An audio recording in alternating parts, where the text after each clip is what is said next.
Good morning বন্ধুরা, আজকে আমরা রান্না করব নদীর টাটকা দাঁতিনা মাছ দিয়ে শীতকালীন সবজি ওলকপি আর নতুন আলু দিয়ে পাতলা ঝোল।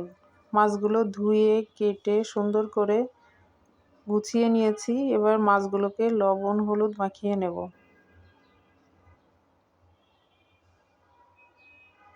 দেখুন সুন্দরভাবে মাছে লবণ হলুদ দিয়ে মাখানো হয়ে গেছে। এখন উনুনে কড়াই বসিয়ে দিলাম। কড়াইতে তেল দিয়ে দেওয়া হলো। তেলটা গরম হয়ে গেছে। তেলটা সমস্ত কড়াইয়ে ভালো করে খুন্তি দিয়ে নাড়িয়ে মেখে নিলাম। মাছগুলো একে একে ভেজে নেব।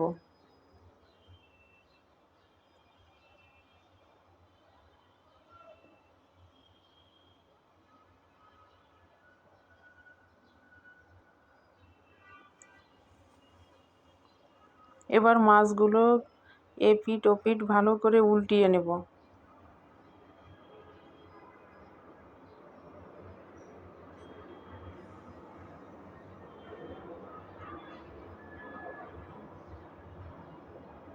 দেখুন মাছগুলো লাল লাল করে ভাজি করা হয়ে গেছে। এখন মাছগুলো তুলে নেব।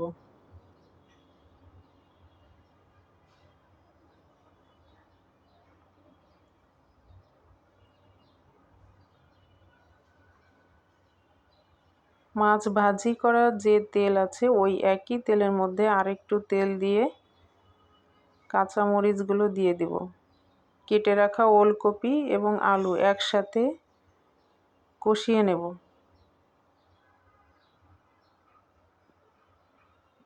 এবার দিয়ে দিলাম লবণ হলুদ।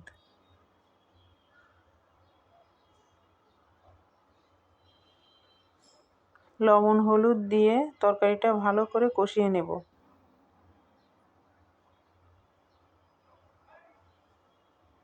কষানো হয়ে গেছে। এবার তরকারির মধ্যে জল দিয়ে দেব।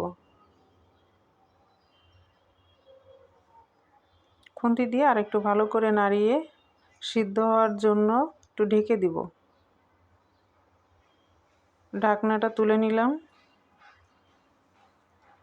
তরকারিটা সিদ্ধ প্রায় হয়ে গেছে। এবার ভেজে রাখা যে মাছগুলো ছিল একে একে ঝোলের মধ্যে দিয়ে দেব।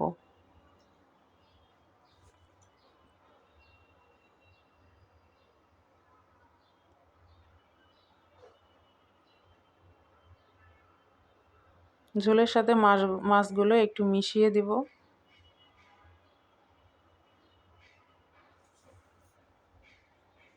তরকারিটা ভালোভাবে ফুটে উঠেছে। সবজিটাও সিদ্ধ হয়ে গেছে। এখন নামিয়ে নিব সম্বরা দেওয়ার জন্য। কড়াইটা বসিয়ে দিলাম। কড়াইতে তেল দিয়ে দিব। গরম তেলে রাঁধুনি দিয়ে দিলাম।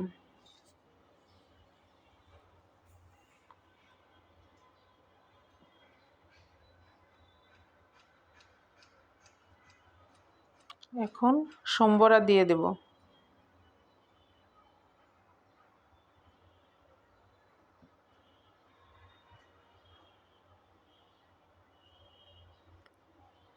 ঝোলটা হয়ে আসছে। এখন জিরে গুঁড়া দিয়ে কিছুক্ষণ ভালোভাবে ফুটিয়ে তারপর নামিয়ে দেব।